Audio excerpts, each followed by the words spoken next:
আসসালামু আলাইকুম। আজ জানাবো তেলাপিয়া মাছ ক্ষতিকর নয় বরং পুষ্টি ও গুণমানে সেরা।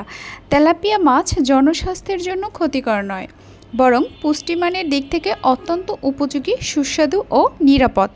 বাংলাদেশি মৎস্য গবেষণা ইনস্টিটিউটের সাবেক মহাপরিচালক ও আন্তর্জাতিক খ্যাতিসম্পন্ন মৎস্যবিজ্ঞানী ডক্টর এম.এ.জি. হোসেন দাবি করেছেন।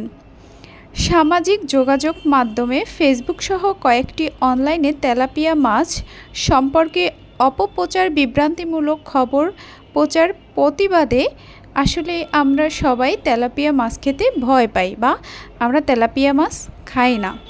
মৎস্যবিজ্ঞানী ডক্টর এম.জি. হোসেন বলেন, সুষম প্রোটিন সমৃদ্ধ তেলাপিয়া মাছে সব ধরনের অ্যামাইনো অ্যাসিড থাকায় মানুষের শরীর গঠন গুরুত্বপূর্ণ ভূমিকা পালন করে।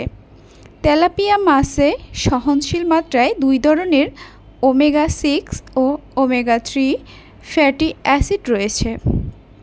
এছাড়াও তেলাপিয়া মাছ যথেষ্ট পরিমাণে vitamin A, vitamin E, vitamin D, B one, বি12, ফলিক অ্যাসিড, অ্যাসকর্বিক অ্যাসিড রয়েছে, যা সেলেনিয়াম ক্যান্সার প্রতিরোধে বিশেষ ভূমিকা রাখে।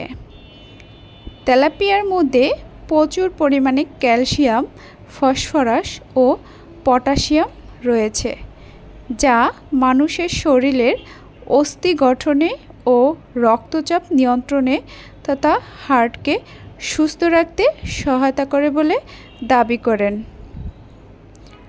বাংলাদেশ তেলাপিয়া ফাউন্ডেশন সভাপতি ও গিফট তেলাপিয়ার উদ্ভাবক এই বিজ্ঞানী আরও বলেন, যুক্তরাষ্ট্রে অত্যন্ত জনপ্রিয় মাছ গ্রোপার, স্লিপার, ব্ল্যাক, রূপচাঁদা, টোনা, পার্স, মাহি ইত্যাদি মাছে সহনশীল মাত্রার চেয়েও অনেক বেশি পরিমাণে মার্কারি রয়েছে।